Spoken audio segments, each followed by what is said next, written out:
introductions of people. So I'll start. Rick Hecht, Sac County Supervisor. Cecil Bloom, Crawford County Supervisor. Dennis Bush, Cherokee County Supervisor. Preston Schubert, Ida County Supervisor. Neil Bach, Carroll County Supervisor. Go ahead. Jeremy Peeler, Woodbury County Supervisor. Dennis Butler, Finance, Woodbury County. Sean Fichter, Will. Alyssa Dre, Plains Area Mental Health. Lisa Brinkle, I'm a coordinator with the region. Lisa Mayer, coordinator with Rolling Hills. Ashley Miller, Plains Area Mental Health. Carla Monarnack, Counseling Services. Dawn Minzer, CEO Rolling Hills. Louise Galbraith, coordinator with the region. Ann Landers, Sioux Rivers Region. Julie Albright, Sioux Rivers, Woodbury County. Teresa Yoakum, Sioux Rivers Region Social Worker. Patty Erickson Putman, Woodbury County Service Coordinator.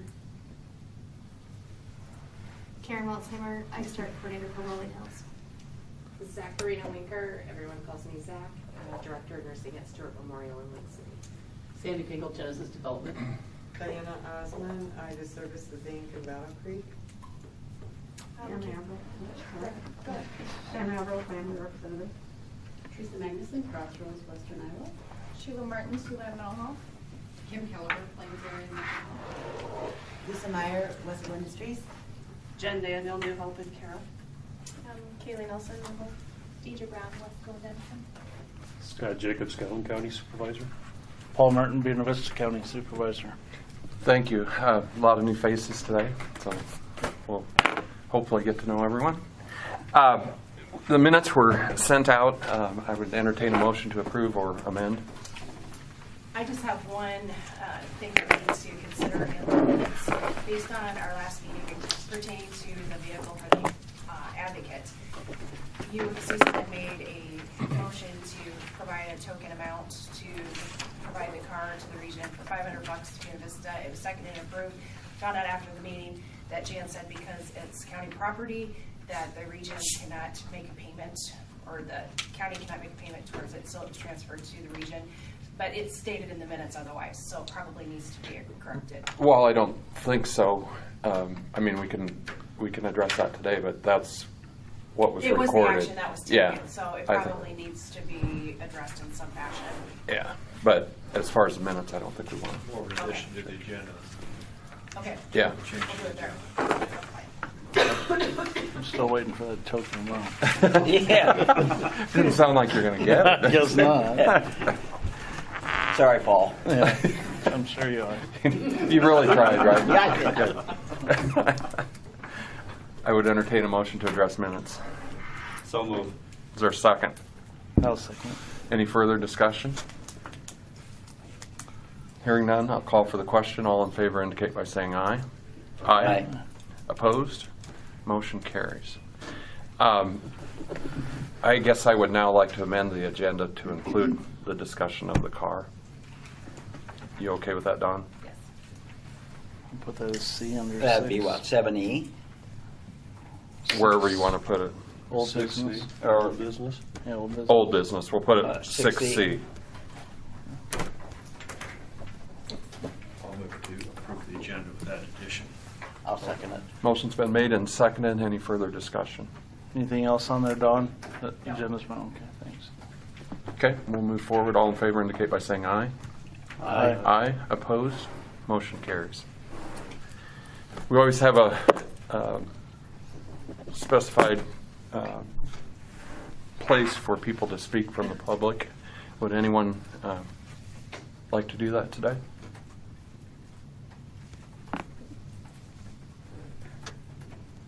Seeing none, we'll move on. Old business, FY18 financials, FY19 expenditures, and revenues to date. Don? Okay, for fiscal year 18 financials, keep in mind these are cash figures, not accrual. We started with fund balance amount of $3,451,674. We had budgeted $3,439,362 for the year, and we spent for cash expenditures $3,327,323. The full expenditure report I would have provided to you, but it's 85 pages long, and so if anybody's interested in receiving that full year history, I would be willing to forward it on to you, just let me know. Total county revenues and miscellaneous revenues and security bank interest. Total revenue of $3,206,884, and our cash ending fund balance, according to the auditor, is $3,331,235 to start the year. And on the next sheet, we have budgeted $3,467,651, and expenditures through 8/31/18 is $1,654,941, which seems really high. But in July, we have those payments that go back to the counties for salaries, the amount that we paid to Stepping Stones for our transition services, and then the first quarter payment for the block grant to Plains Area, as well as our support employment grant. So there's a lot of one-time expenditures that come out of that July expenditure report. And revenues to date, all the counties have made their 25% contribution. We'll have the next payments coming up in October. And then total revenue to date is $583,842.92, and cash fund balance for the auditor on 8/31 is $2,363,176. Questions?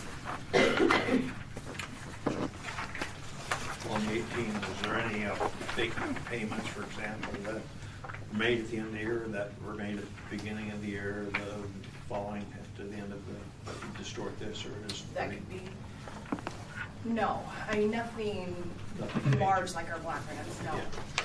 Because our last quarter block grants were paid in April, so the accrual figures won't be off to a huge amount when we get that report. Okay, so is there any other footnotes you'd like us to be aware of? No, not that I can think of. We're on target with our projection, and we're still looking to be down to about $2 million by the end of the fiscal year, so. Any other questions?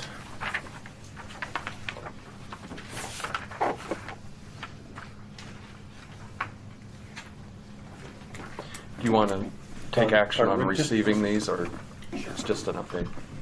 What did you say, Don, at the end of the year, what you project our ending fund balance to be? Around $2 million. 2 million?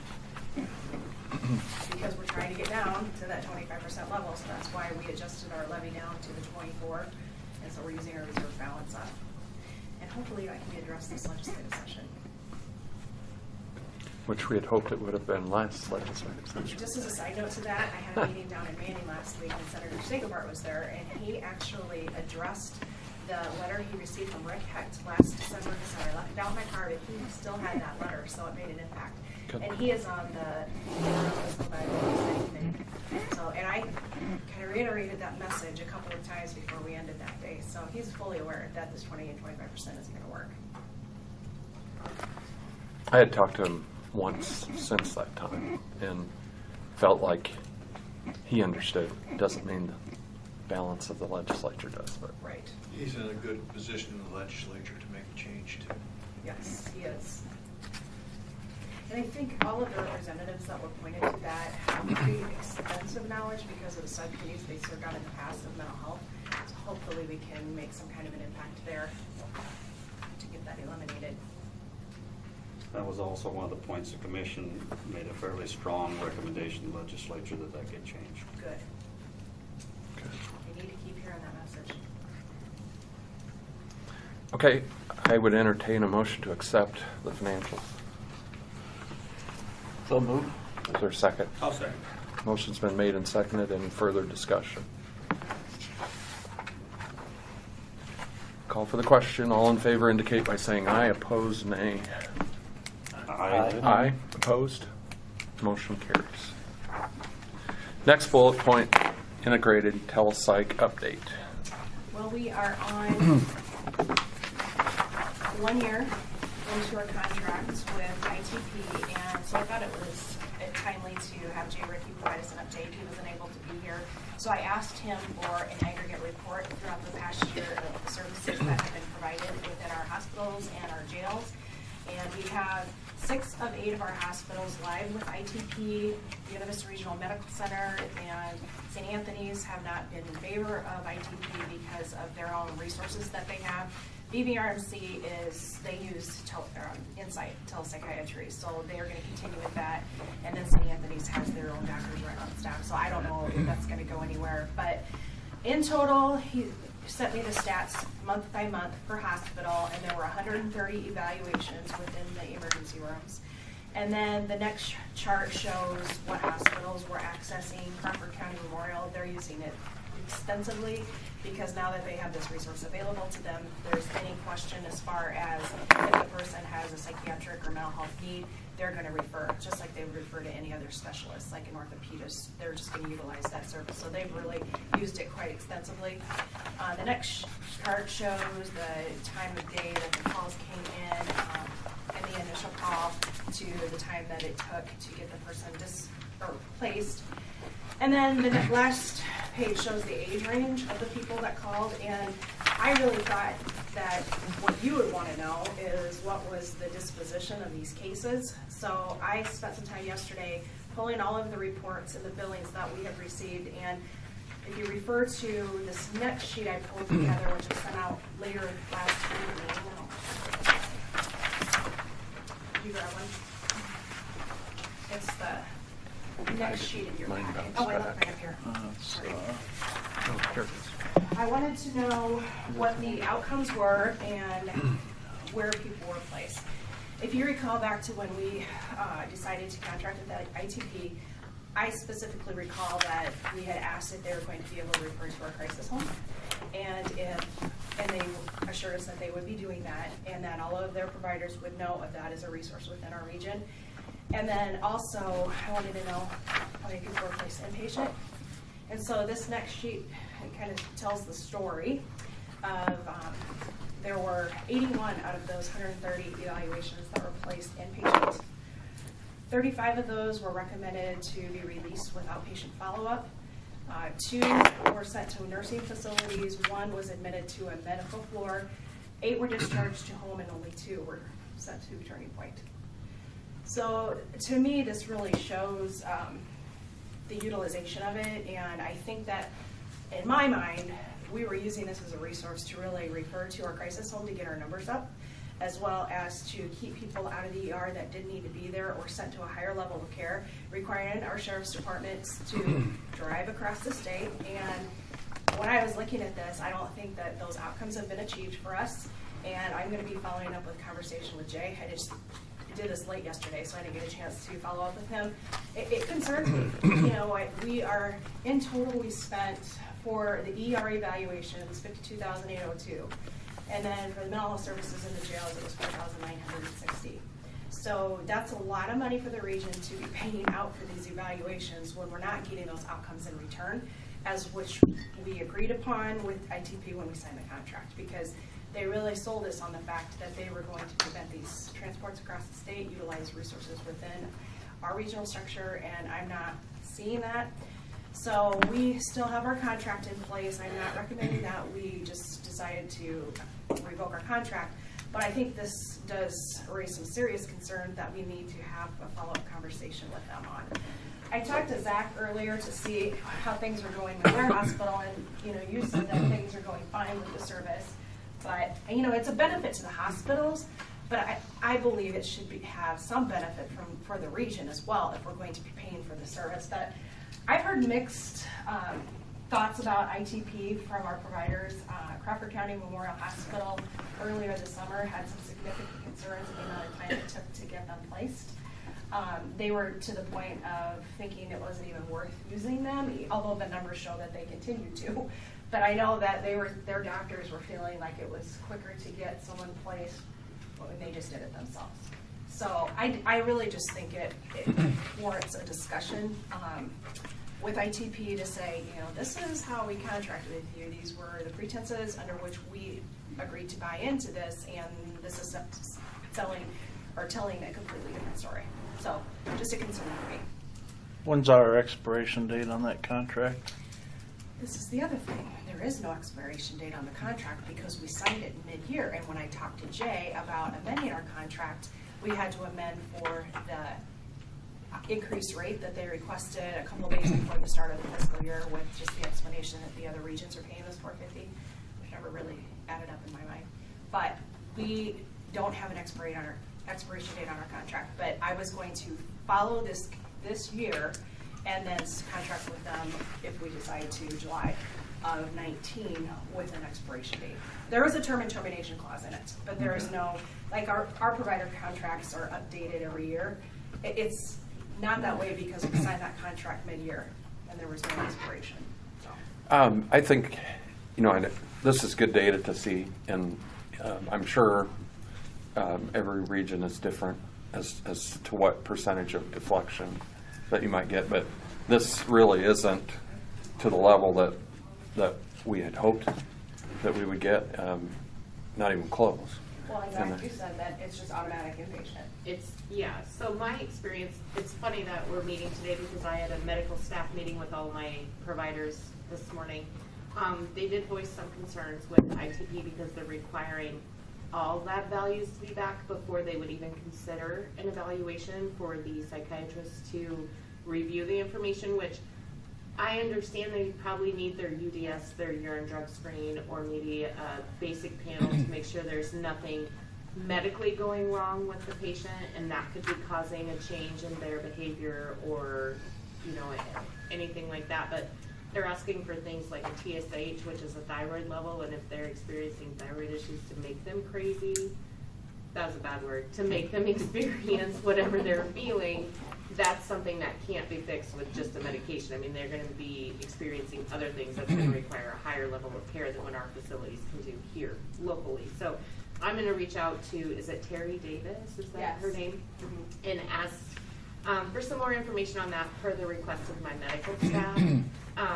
I know that you had said Crawford County had experienced delays. I actually pulled the report this morning and looked at all of it that we've used, because since we just came on in July, and as of this morning, we have used it 16 times as of this morning, so we've used it quite a bit in the last couple of months.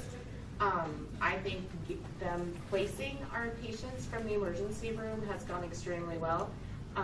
The only time we've ran into issues is if somebody is incarcerated, if they're currently in jail and brought to our facility, then they need to find a locked facility, and there's 2 places in Iowa, I think, that take, is that right, Lisa? 2 places in Iowa that take those kind of people. So we ended up sending them back to jail because that was actually safer for them rather than them being in my facility. But otherwise, we usually have patients out of there between 7 to 12 hours, which is amazing. They have a call log, so you can see everywhere they're calling, or if they just called somebody and they know from a previous patient that they're full, then you see the times they're going to put in to call back. I mean, that's very informative. Getting an evaluation is it takes about 2 hours from the time we submit the request to get the evaluation, which I don't think is a terrible time to wait, because I know they do have a lot of people, and I know they just told us they're credentialing 5 more providers for ITP to try and speed. Yeah, I just found that out this morning to try and speed up that process. So I don't have issues with their process, but I do have issues that every patient is inpatient criteria. And I would maybe say of all the patients we've used and experiencing it in the past, we were always told in the past, if it's a medication adjustment, it does not meet inpatient criteria. It can be done on an outpatient basis. Now, I know there are certain things that they do need to be hospitalized depending on medications or their current state of mind, but some of these people, we send them there, and then, whether they get there at 7 o'clock in the morning, they see a provider, a medication's adjusted, and they are discharged the next day. So what benefit is that doing, 1, to the patients who really need it that can't get it because all the beds are full, and 2, now his family has to go to Dubuque, Davenport, Sioux City, Council Bluffs, Omaha to pick up their loved one, or the sheriff, if they're a court committal, to pick up their loved ones when that could have been done on an outpatient basis. So, I mean, my providers love that they have a psychiatrist to refer back to. They don't necessarily agree with it, but they're going to go with whatever the psychiatrist says because they're the expert in the field. I certainly think that warrants discussion with the person in charge. I mean, it's both from our financial standpoint and providers' experience that we're really not necessarily landing where we were supposed to, and that we have concerns on both sides. I have periodically emailed the ER directors and the chief nurses to find out if there are concerns. And I think the last time I sent an email was to someone back in July. It was kind of a 50-50. And maybe I'll do that first to get some perspective from the hospitals, and then follow up with conversation with Doug and Jay. And we did, Ashley and I did contact ITP because we noticed a decrease in calls from the ER to our crisis home. Mm-hmm. And so Dawn sent me the report, and we saw where we weren't getting any referrals. And so Ashley contacted ITP and says, I know I gave you the information. And what was the response? It was something, it's under one form. The care advocates keep like all the referral information on like a drive, and they didn't have it. They didn't have access to it.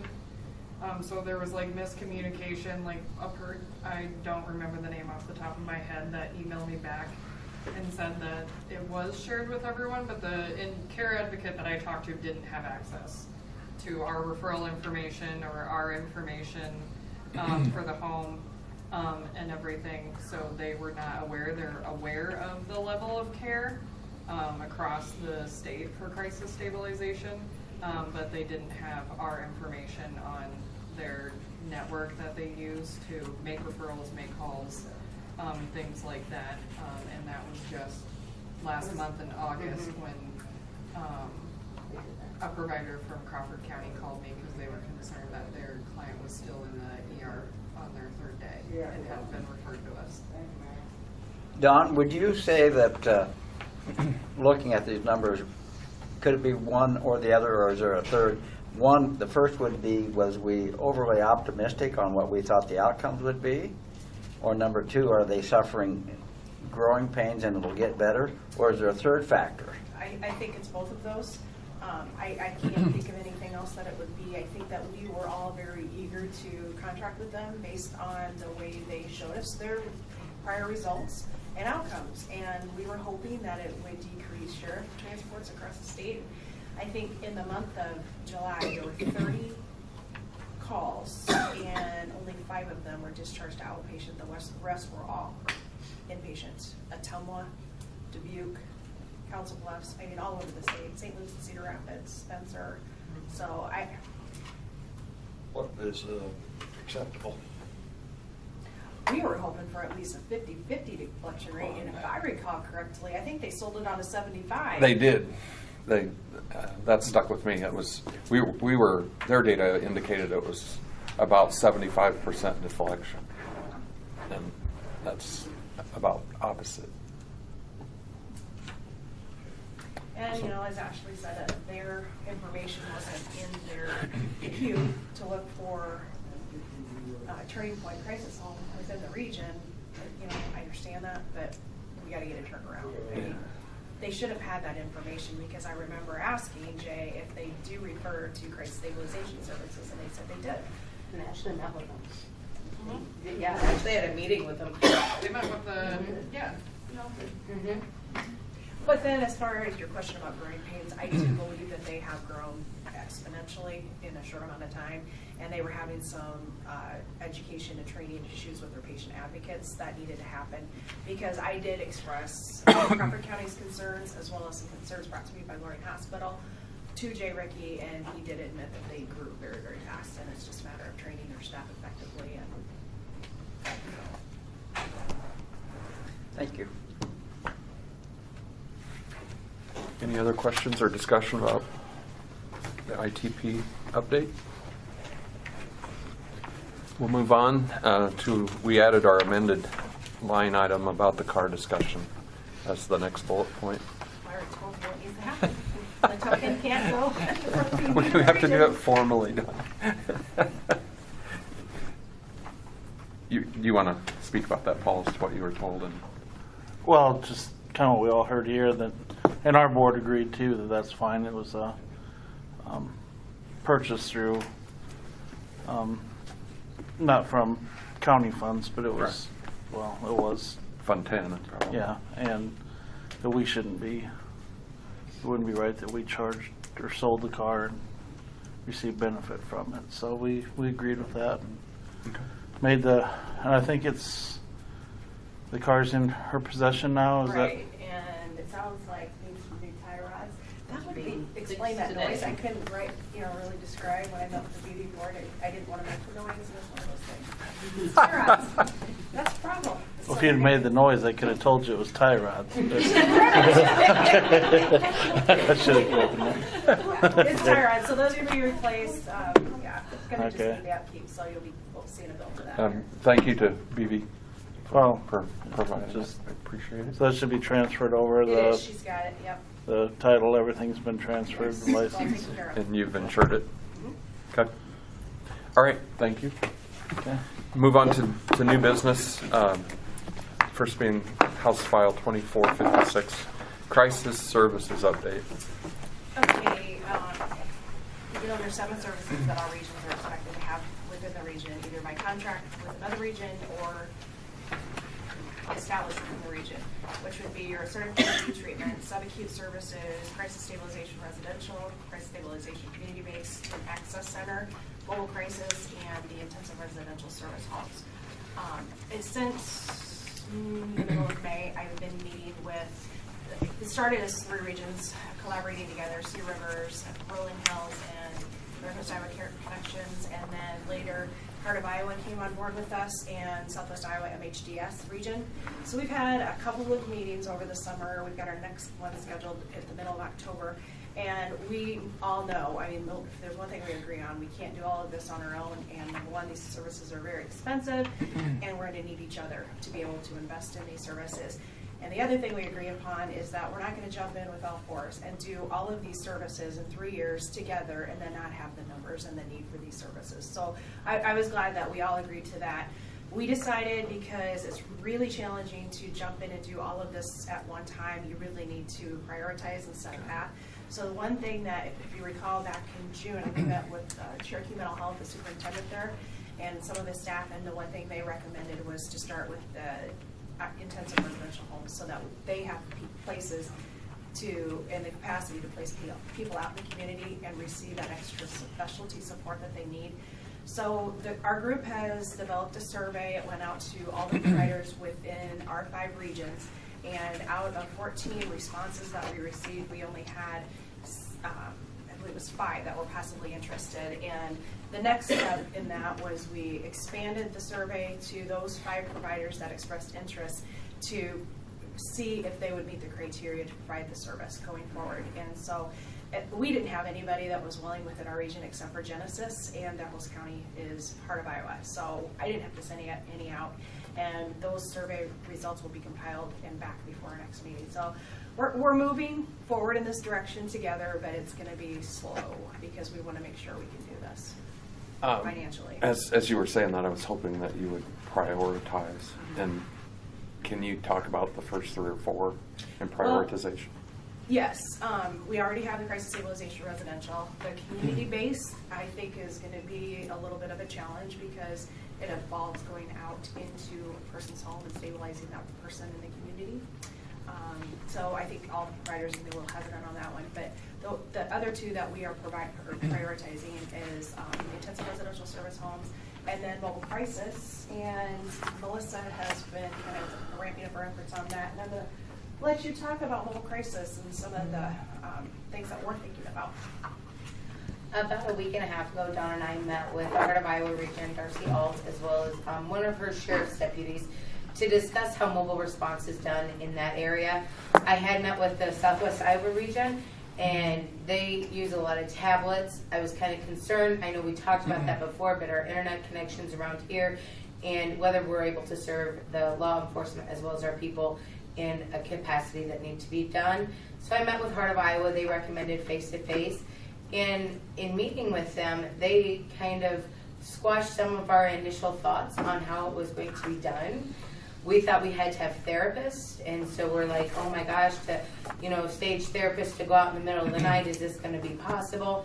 BA level or peer support or somebody with the similar background, years of experience type of thing.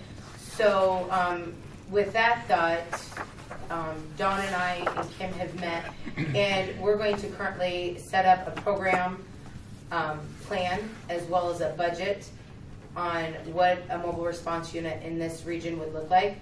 We also talked about starting out slowly, just kind of seeing. They only had 7 calls in their 3 counties, which includes Dallas, which is fairly large. So it doesn't seem like it's a large program. The cost amount was very minimal because they use their crisis home, such as the dispatch. They also have people that come, the mobile response unit really accesses their crisis home as well. So that's a benefit that we thought for our region as well. But as of, I think, December, Kim and I talked about we are going to bring a plan to the board with a budget as well as the entire program for you guys to review and look at. This was one of the criteria that we would do on our own. Yeah, that's part of 2456. The one thing that, we were looking at tablets a year ago when we were considering mobile crisis, and the one takeaway that we had from our conversation with Darcy Alt and her deputy that does it is that you have to have a face-to-face. The tablets will not work. You've got to have that warm familiarity with somebody that you can feel comfortable with. So once we found out that it was just going to be, BA level staff that could actually intervene, we know it's going to possibly work and not be as costly as we thought. So hopefully we have something in place. We kind of agreed on a time frame of implementation by March of 2019. Yeah, and we will present a full program plan and budget at the December governance board. Okay. Thank you. And any other discussion? Just wanted to keep you apprised as to where we're at. Can you, just more information, the difference between mobile crisis and community intensive and ACT, can they kind of blend together, or are they completely distinct? They're completely separate distinct programs, and the rules are separate. They probably all have the same goal and outcome eventually, but ACT is more specialized. It's kind of that hospital without walls model, where you have a treatment team that meets daily, including the psychiatrists, nursing staff. They support the person where they're living, and that intensive level of support is provided daily if the person needs it to stay in their home in the community. As far as mobile crisis, that's an assessment when someone's in crisis out in the field, and that person can be assessed and determine whether they actually need to go to the ER, or maybe they're a candidate for our crisis home, or maybe they just need to have some outpatient services, which is why a year ago our sheriffs that we were going to try the pilot in 3 of our counties with were hesitant because they thought there was going to be doubling up between mobile crisis and the ITP that we were just going to be contracting with. And so that might be something we need to look at some point. And then those intensive residential service homes are for your complex need cases that are really hard to place. As far as anybody within Rolling Hills that would need that level of care, I'm sure we've got a few. But there are specific rules that the person has to meet to be able to access those services. They can't just be someone coming in that needs rehabilitation funding in their home for supported community living. I mean, they have to be coming out of a hospital or coming out of an RCF. There are specific rules for that. So, but yeah, I can see your point in that they all kind of seem like they're doing the same thing. But What I was kind of getting at is, to staff those programs, can there be some overlap in staffing? I mean, you think about that. In our rural area, the specialized staffing needs for these services, it's going to be... In addition to the crisis home that we already have to staff. I mean,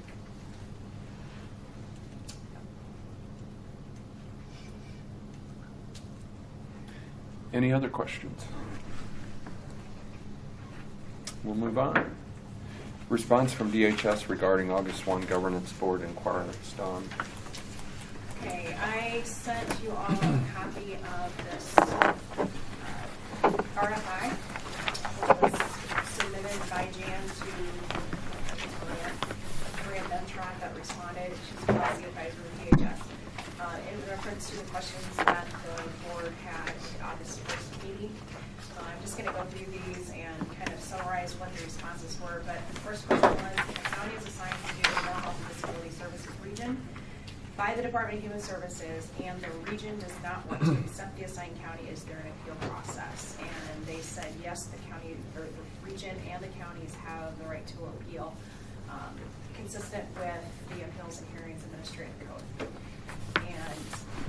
But it does allow, the code does allow for a county to be assigned. That's what they're saying. And then question 2, if the county is assigned to a region by DHS, does the region need to negotiate terms for a new agreement, 2080? Or can the county be added to the existing 2080? What happens if the assigned county won't agree to the terms of the existing 2080? And we would not be expected to negotiate a new 2080. That is not required. The county would come into our 2080 agreement.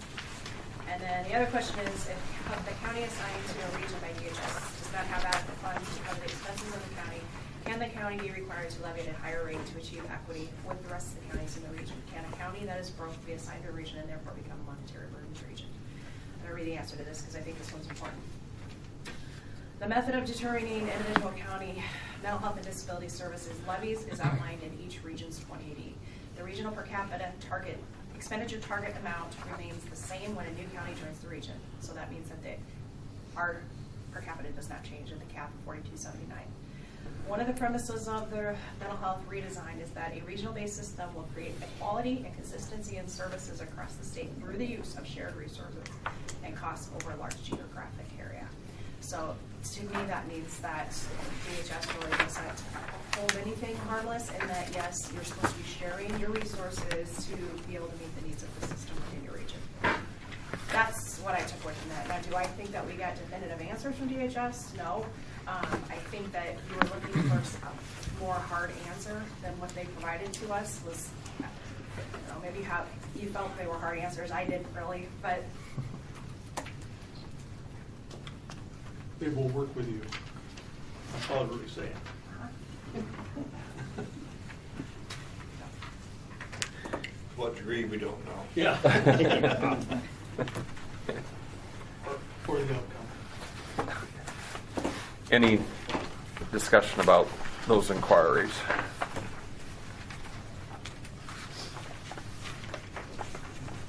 Okay, we'll move on. Woodbury County update and transition plan. okay, so with all the work that needs to happen for Woodbury County to join North next year, I really felt it was going to be beneficial for all of us to have a plan mapped out so that things do not get missed and that we're all clear as far as timeframes that need to happen to make this work and make a seamless and smooth transition for everybody involved. I want you to know this is just an outline for our discussion. This is not set in stone. The proposals that I have to follow that I will be discussing are just proposals for your consideration. I'm not expecting action today, but I just want you to give this some thought for the next meeting. Okay, the first thing is a meeting with Woodbury County providers to discuss any non-core funding needs to inform them of the request deadline of October 31st, 2018. So far to date, I have met with Midsteps, Goodwill, Schuschler Hall, which is a transition program for women in Sioux City, New Perspectives, Siouxland Mental Health Center, the ARC, Unity Point St. Luke's, and I had a meeting scheduled with the Sioux City School District for the 7th, but due to a health-related issue, I was not able to attend. Jeremy was there on my behalf, and the Sanford Center, I got that meeting scheduled for the 28th, Friday the 28th. So I've made them aware that coming into Rolling Hills, if there are any non-core services that need to be requested, they have the deadline of October 31st in order for that to happen. So I'll probably follow up with these providers with a short, brief email to let them know that this is the deadline, so that they recall that I was out, met with them, so that they're aware and the ball doesn't get dropped on that. Don, Jeremy, if you attended, would you like to talk about that just for a couple of minutes as far as your discussion with? Sure, I just made the school district aware that The deadline. Right at the deadline, any core plus or non-core services would need to make that application, and just sort of the process for doing so. Okay. Yeah, especially as I had been out with the vast majority, except the Sanford Center scheduled for the 28th, and I wanted to get those in by the end of September, so. Okay. All right, thank you. I'm very appreciative of Dawn meeting with all the providers, and that's the feedback that we've gotten from them as well.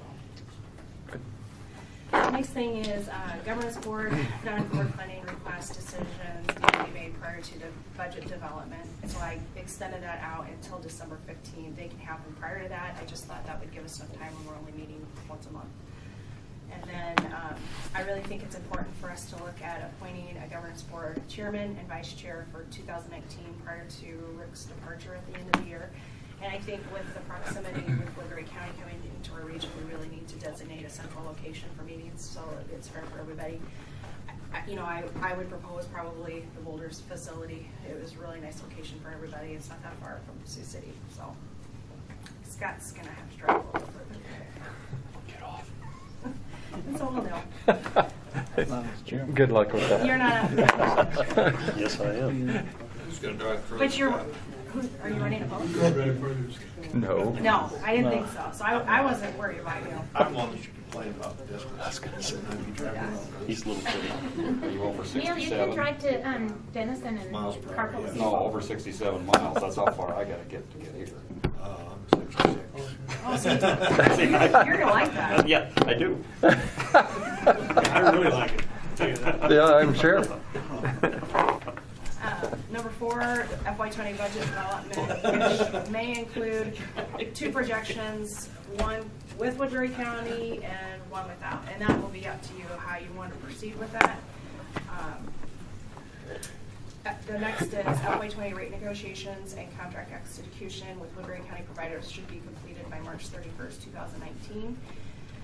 Determination of Woodbury County financial position per the terms and conditions of the MOU by April 1st. And again, these dates can be fluid. If you think some of these need to be revised and changed, I'm open to that. Don, I have one question on item 6. Okay. I understand as a region, all bills get paid by the region. I don't have a problem with that. But what about, well, obviously it's Woodbury, they're the ones coming in. If they had lingering bills related to mental health that they incurred that haven't been paid prior to them joining SSR, and they would, after they join, if payment was demanded for bills like that, I don't know what they might be, but I'm just asking this question. If there were legitimate mental health bills incurred by Woodbury County prior to joining Sioux Rivers that are still out there, and they came due after they joined Rolling Hills, how do they get paid? I'm not sure what bills you'd be replying to. Well, I don't- The regions formed 4 years ago. He just misstated, indicating that if they had accrual bills that were in advance of coming into Rolling Hills, not in advance of Sioux Rivers. Just simple, on a home basis, you get your electric bill a month after you use electricity. Right. But if there were large bills that surfaced after they joined our region, where would the funds come to pay those bills? Well, the accruals, that's a good question because the accruals go through September. But they also go back to the previous budget.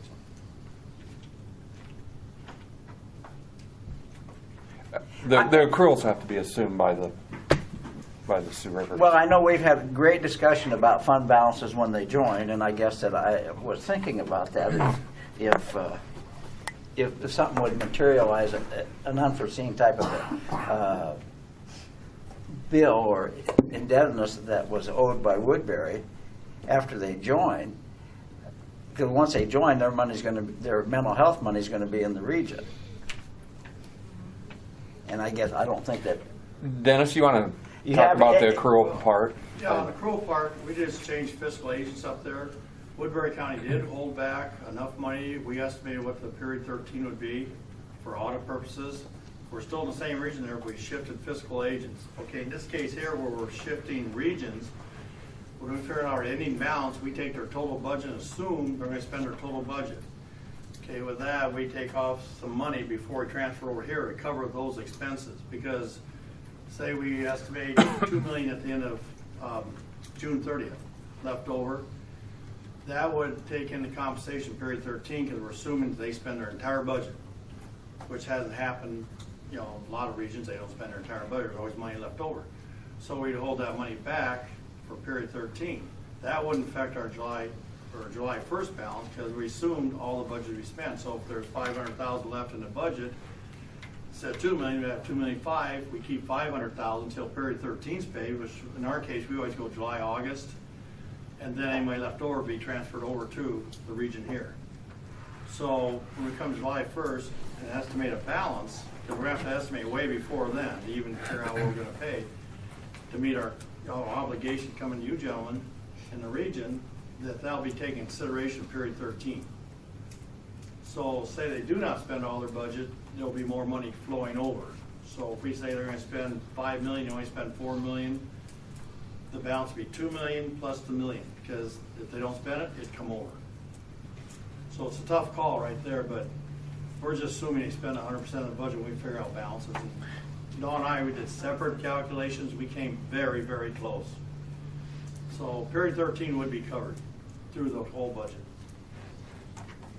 And those, meaning period 13 is the accrual Sure. balance. Right. Yeah. And maybe there'd be a situation, in the worst case scenario, if there was some sort of overage to the other side of the ledger, where you have both Sioux, Plymouth, and Woodbury, you know, as Sioux and Plymouth move on as well. I would think that we would collectively be responsible for those period 13 bills because they existed under that prior region. So Have to be. that, if we Yeah. can set up some sort of mechanism and an amenable agreement with those folks, I think that would be in the worst case scenario.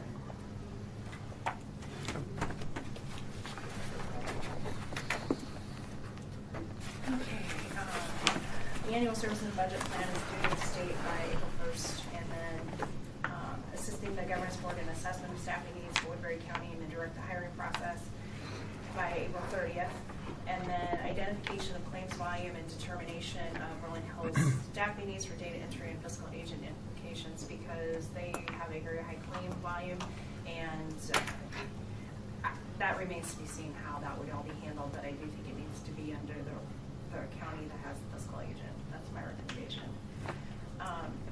Management plan amendment by June 30th to designate Woodbury County as a member of Rolling Hills and access points, which requires approval of the commission.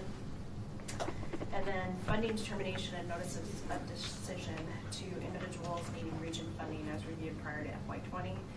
Since they're coming under our financial guidelines, anybody that's receiving funding needs to be reassessed for eligibility. And then work closely with the Sioux Rivers region to transition all individuals into Rolling Hills County Services Network, which is our county database, or regional database. Questions about those functions and timelines?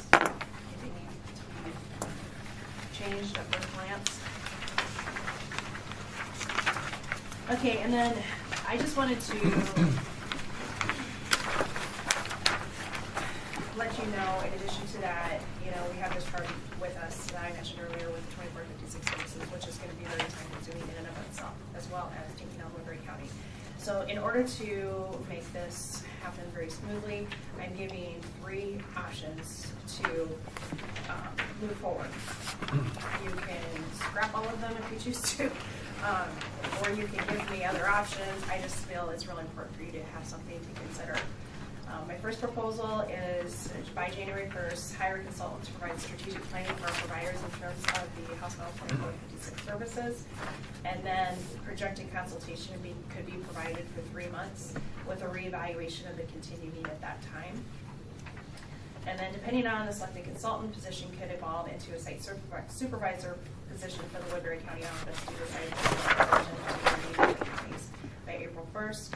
Position would be funded by Rolling Hills, and the site supervisor would be an employee of a county within the region. The county would be determined by the governance board. And then in phase 3 of this proposal, the site supervisor could assist with training and providing ongoing direction stability for Woodbury County staff by May 31st, especially in regards to how Rolling Hills operates and services under our management plan. then assessment of all individuals that are in RCF placements, because we have moved all but 3, and we've got 1 that's actually possibly moving soon, out of RCF since the region started. We started with about 25 people, and then we moved them all out in the community with HAB services. So that would be the expectation, that everybody be assessed as well, to fall in line with our management plan, because we only pay RCFs for 3 months. You know, we do have some that need to be extended, but our goal is community-based services. As far as RCF placements, according to the Supervisors 17 annual report, there were 43 people in RCFs, and I would just suspect that based on the population, the majority are probably from Woodbury County.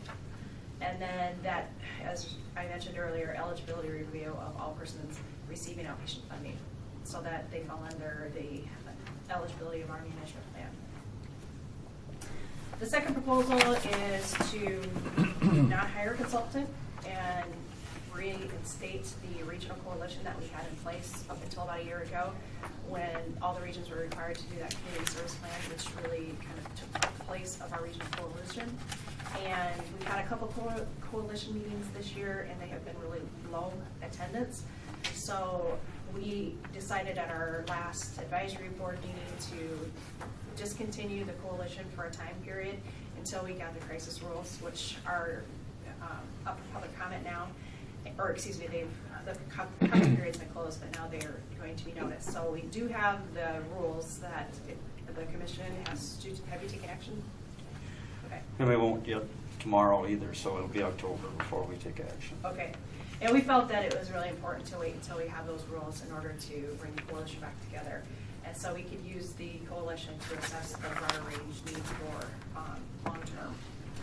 And then I could continue to collaborate with the 4 other regions throughout the assessment and development of the 2456 services, and then delay the first staff meeting to be determined by April of next year, and then look at hiring a site supervisor for the Woodbury County office. And I just feel that's really important because of the proximity of where I am located in Buena Vista in comparison to Woodbury County, and I know they have, their population size is similar to ours, and so I just think there's going to be some stability that needs to be provided for a site supervisor there. And then they could assist with training, providing ongoing leadership and stability for the staff, and then again, the assessment of the RCFs and eligibility review for outpatient. And then the last proposal that I put in front of you is to just require all the above functions to be completed by me and the other consultant site supervisor, with the understanding that the 2456 crisis services is second in priority to the successful transition of Woodbury County into Rolling Hills due to the amount of time that is going to be involved in options 1 and 2. So I am open to any questions, feedback, discussion. I just wanted to kind of pave a way for you to consider what we need to do going forward. And you don't have to take action today, but I would just like feedback if you have any. I was hoping No feedback, or no action today. We're thinking like January. Does DHS provide consultants in a case like this instead of having to hire them? They do not. and I am going to be leaving, but I guess I just want to talk a little bit about when we had this discussion about Woodbury joining, and then the consideration of having to staff over there, determining what staff we need. Just first glance, I like 3 because that allows, from my position, I feel like the transition of Woodbury should be the priority. Is there any problem or penalty for not addressing the other piece of this right away? Because we've discussed it at commission level. There's no teeth in it. No. Okay. It's required that the region have these services, but there is no penalty and there's no state funding. So then my second question is, if we do 3, do you feel that you have, if the 2456 becomes a secondary consideration, do you feel that you have the time and ability to do the transition piece? if we're not focusing on the secondary. But that's with the understanding that I'm not expected to be doing both at the same time. The 2456, I can continue to collaborate and move whatever we can forward, but that if it comes to July 2021 and we don't have all these services within our region, that you all, whoever's left, because it sounds like you're all going to be going off at some point, but if you just remember that we really need to focus on priority here. And there is going to be a lot of time and administrative stuff required for Woodbury, especially determining what staffing is necessary to make it operate efficiently. I mean, there's no question about that.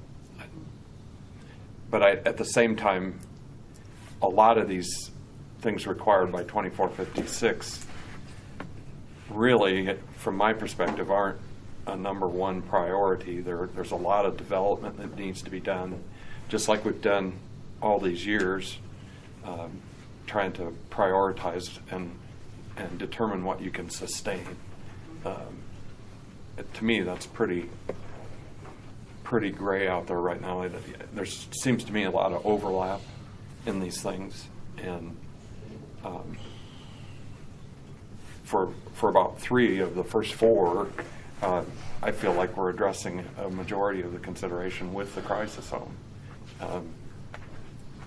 So I personally, I don't see that a bunch of these as a very high priority. That's my personal opinion. You guys need to speak up.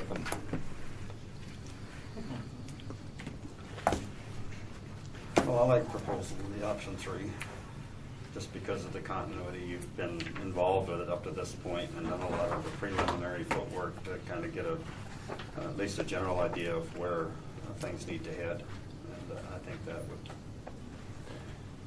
provide continuity in that. And plus, the relationship, we have history with us board here, and what our goals are and what we would like to see where this is headed. Yeah, I like 3 also, maybe for a second reason. I think it provides us the flexibility that we're probably going to need, because we don't know what challenges are going to lie ahead in the next year, and I guess we're going to address them as they arise. And obviously, in my view, the smooth transition of Woodbury coming into Rolling Hills, it has to be priority number 1. Because I guess if we concentrate on 1 and 2 and the Woodbury transition falls off the rails, I don't know if we can fight a couple fires at the same time. And obviously the transition with Woodbury has got, in my view, got to be job number 1. Neil? I kind of like the idea of hiring a site supervisor, because you're going to be so busy. You're going to double the population of people served. You need somebody, and I'm not going to call them little jobs, but to handle all the little stuff. I think you need to make the big decisions rather than worry about all the details. Rather than little stuff, maybe we should just say details. But I think Don's going to want a site supervisor to kind of be geographically located and handle a lot of details so that she can think of the big picture. And I realize this whole thing is fluid, and it has to be. We can't. But that's my thought. Okay. Scott or Paul?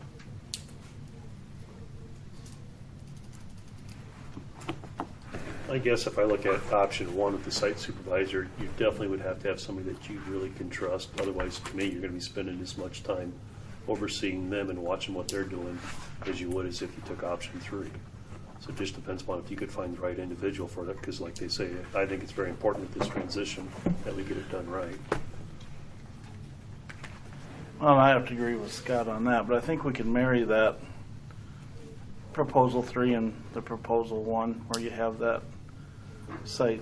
I still think we're going to need somebody on the, whether you do it sooner or later, I think we're still going to need a person on the west side of our region just to cut down, but it's going to have to be somebody knowledgeable, and again, like Scott said, somebody you trust to, that can handle the smaller details. But it's, I don't want to extend,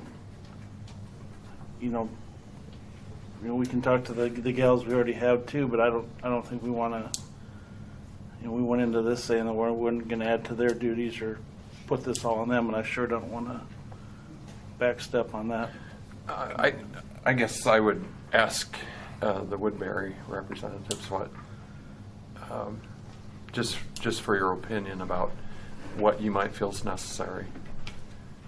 Well, I think in part respecting Dawn's, abilities, being geographically disparate and all that she has to handle. So I would think that it may be helpful to have someone, like you say, that's knowledgeable and trusted that you can work with. I don't know how that transitions in the future to kind of the coordinator position, or if that's something in the near future. But I can see it going either way. I think if there's a pullback on some of the House File 2456 parts, that I think that'll free up, but and kind of defer to whether that'll free you up enough being so far away and being able to manage the other portions. So I hope that answers. Well, I think we're all kind of saying the same things. We do understand that there will need to be some leadership in that office, but at the same time be under your supervision. I don't disagree that we should have only one CEO, and of course Don has my vote there.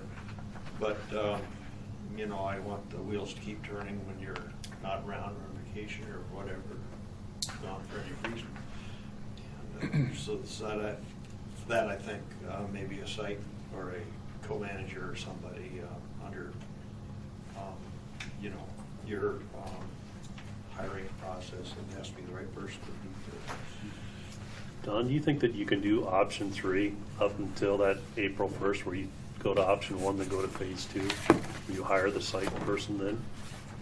So you're kind of more involved from the very beginning, Right. and then at that time you hire somebody? Yeah, I mean, what I have in front of you as far as the first sheet of the transition plan, that's what I'm intending to do. But yeah, April 1st probably would be a time that we could look at whether site supervisor is needed or not. As long as you understand that I'm still moving forward with the 2456 services to the best of my ability and, leading that. I mean, we're not the ones providing the services by any means, but it still takes that person to look at the providers and move it forward. Yeah, I think that's cool. One question I have, and we may need a site manager or whatever the title designation is, but I guess I'm a little bit concerned about where that falls in the hierarchy of our staff. I mean, would that be that site manager, would that be a position below Dawn but above our current service coordinators? Well, I don't know. I think that would all have to be discussed as part of the overall staffing needs of what we need. I mean, it's not just on the west side of Woodbury County, but this does basically double our region size. So, I mean, we're going to have that total picture or some idea of where we want to go, with that. And it may change, the structure we currently have. I mean, there might be, different levels, but I think we still going to need some coordination and things like that. Now, but I think that's something we're going to have to, before we get to that April or whatever it was in that timeline, that we're going to have some kind of idea of what we want. And I think we're just going to have to tackle that head on now and not kick that one down the road very fast. But I think the word change is very important. Even a site manager has to understand their job description will change as time goes on. It has to be a person who isn't manufacturing widgets and wants to do the same thing all the time. It has to be someone who accepts and change, because it's going to change as we get on. There's going to be a lot of changes. And there's a whole word, the expression that when you're up your butt in alligator, it's hard to remember the initial objective was to drain the swamp. I don't want you to get so wound up with all the details that you lose sight of the total picture. That's your job as CEO, to keep the big picture in mind. And if we hire a site consultant, I think that person needs to handle a lot of details. But I may think not go that way, but that's my reason. Yeah, but I think, I mean, if that's a position that is determined we need, and it's not gonna be just, in my mind, it wouldn't be just it's region-wide, not just Woodbury County. I mean, you're gonna have to have, they're gonna have to go, you know, we're not gonna put, That would be best. That would Yeah. be best. Well, in my mind, a site consultant seems like a temporary position, and a site manager sounds like a permanent position. Well, my vision, after thinking about this and hearing your discussion more than anything, is it may start out in Woodbury County. Right. That will then evolve into a region-wide position. well, and that's kinda how we evolved from our get-go to start with. I mean, we got, you know, 4 gals here now, it all came from different counties, and now they're, you know, so it has, I mean, it's, now it might be 5, might be 6, I don't know what that number is, but. Cecil, I think she kind of broke that down in phase 1 where she calls that consultant first, and then it's a site supervisor position for Woodbury County. And it would depend on it. So one would, the second one would be salary, and the first one would be like, A fee. yeah. When do you want us to be a little more decisive on this item that we're discussing now? You know, I just want to make the proposal, give you some time to digest it, and if you have any questions between now and our next meeting, just call me. And, you know, I think we can take some time on this, you know, October, November, for sure, for action. I'm sure I want to hear any thoughts that you have on it as well as what Woodbury County has on it, because you're more involved with the details than I'll ever be, and it's going to affect your county more than any county.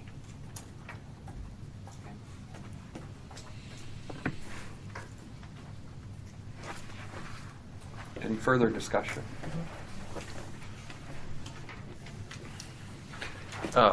Thanks for developing this plan, Don, because, I mean, it's something that needed to be on a calendar and kind of determining the steps as far as Yeah, I felt it was really important. moving forward. Moving in the direction we need to. Well, it does set some goals out there where we need to try to keep things moving. You don't want them all backing up to the last minute. And Right. a little more time to think things through helps. Absolutely. All right.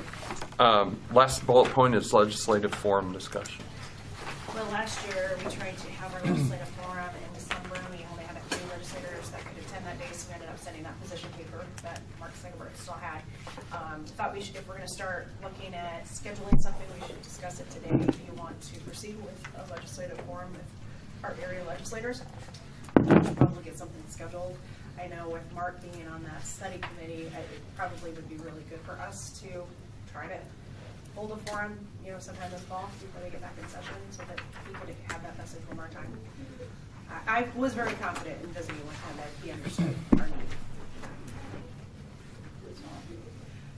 What topics would you The 504 repeal. And, In half of 2456. yes. Whatever message I send to our legislators has to be the message of the greater good, so I would have to make sure that we're aligning with the rest of the regions, but I think we all have the same concerns, especially when it comes to the 25% of balances.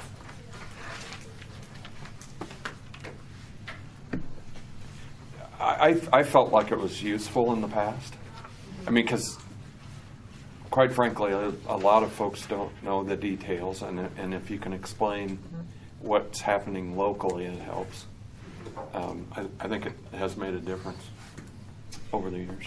What I could do with Mark being on that study committee, I can contact him and see what dates he has available. Now, I don't know if the dates are all pre-planned, but I know the first one is October 5th. So I can reach out to him and find out, because we definitely want him there. I mean, we want all of them to attend, but he's really a key player in all of this. So if you want me to, I can contact him and get some dates that would work, and then get back to you all. Sounds good to me. What's the consensus of the board? You guys okay with that? Maybe taking that one step farther, whether caucusing or whatever, Mark knows who the players would be out in southwest Iowa. maybe he informally can poll the rest of them while they're looking at his own schedule and see if they have a consensus on a date that might work, kind of hit them all at the same time, but with Mark's date being the most important. Sure. I will do that. And Cecil's vacation schedule. Yeah. You need to send me that in advance, Cecil. What about including the legislatures for Woodbury County? Doing what? Woodbury County legislatures. You just have to get the names to me. Sure. Yeah, I think we should. They might have questions.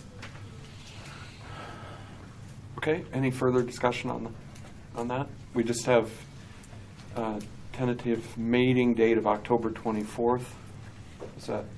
How's that fit? How, will you be done cow biting? No, for them? probably. I would be real safe in saying no.